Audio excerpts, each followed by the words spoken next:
दोस्तों, जिस खबर का इंतजार लाखों केंद्रीय कर्मचारी और पेंशनर्स कई महीनों से कर रहे थे, उस पर अब बड़ा अपडेट सामने आ गया है। सबसे खास बात यह है कि सरकार की तरफ से नया आदेश भी जारी हुआ है और फिटमेंट फैक्टर को लेकर भी नई चर्चा तेज हो गई है।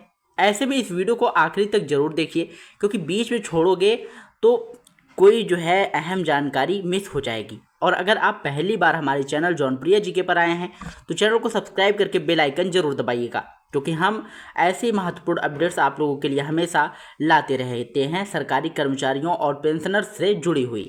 तो अब बात करते हैं सबसे पहले उस आदेश की जो 30 जून 2026 को जारी किया गया है। जैसा कि आप सभी जानते हैं कि 8वें वेतन आयोग के लिए सभी मंत्रालयों, विभागों और केंद्र शासित प्रदेशों से कर्मचारियों और पेंशनर्स का पूरा डेटा मांगा गया था। इस डेटा में वेतन, पेंशन, भत्ते, बोनस और अन्य वित्तीय जानकारियां शामिल हैं।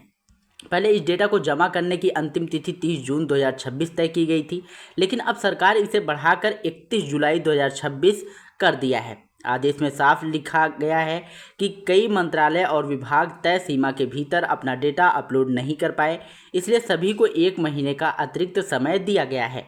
इससे यह साफ संकेत मिलता है कि सरकार 8वें वेतन आयोग के लिए हर विभाग का पूरा और सही डेटा इकट्ठा करना चाहती है, ताकि आगे की प्रक्रिया बिना किसी काम के पूरी हो सके।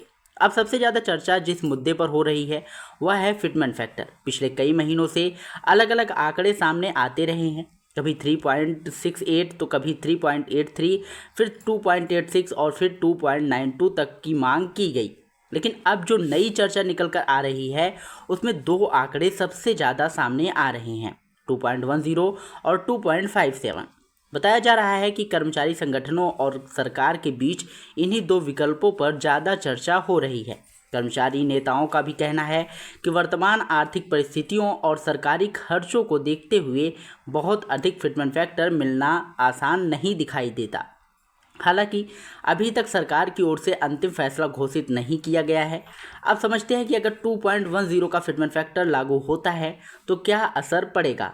मान लीजिए किसी कर्मचारी का वर्तमान बेसिक वेतन 18,000 रुपये है। 2.10 से गुना करने पर नया बेसिक लगभग 37,800 हो जाएगा। नया वेतन आयोग लागू होने के बाद महंगाई भत्ता शून्य से शुरू होगा, ट्रांसपोर्ट अलाउंस और अपने निर्धारित दर के अनुसार मिलेगा, और यदि HRA 8% रहता है तो कुल वेतन में अच्छी बढ़ोतरी देखने को जो है मिलेगी। अब अगर 2.57 का फिटमेंट फैक्टर लागू होता है तो 18,000 का बेसिक बढ़कर लगभग 46,260 रुपये हो जाएगा। इसके साथ HRA और अन्य भत्ते जोड़ने पर कुल वेतन पहले की तुलना में काफ़ी बेहतर हो जाएगा। यानी चाहे 2.10 हो या फिर 2.57, दोनों ही स्थिति में कर्मचारियों के वेतन में बढ़ोतरी होगी। हाँ, अगर फिटमेंट फैक्टर 2 से नीचे जाता है तो असर अलग हो सकता है, लेकिन फिलहाल ऐसी कोई आधिकारिक जानकारी सामने नहीं आई है। सबसे जरूरी बात यह है कि अभी तक सरकार ने फिटमेंट फैक्टर की अंतिम घोषणा नहीं की है, इसलिए सोशल मीडिया या यूट्यूब पर चल रहे किसी भी दावे को अंतिम सच मानने की गलती ना करें।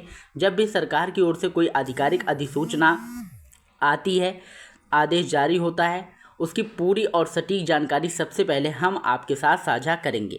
अब आप अपनी राय जो है कमेंट बॉक्स में ज़रूर बताइएगा कि आपके अनुसार 8वें वेतन आयोग में कर्मचारियों को कितना फिटमेंट फैक्टर मिलना चाहिए। और अगर आपको यह जानकारी उपयोगी लगी हो तो वीडियो को लाइक करिएगा, शेयर करिएगा, और यदि अपने चैनल पर पहली बार आए हो तो चैनल को सब्सक्राइब करके बेल आइकन जरूर दबाइएगा, क्योंकि हम ऐसे महत्वपूर्ण अपडेट्स आप लोगों के लिए हमेशा लाते रहते हैं। मिलते हैं नई वीडियो में नई अपडेट के साथ, तब तक के लिए जय हिंद, जय भारत।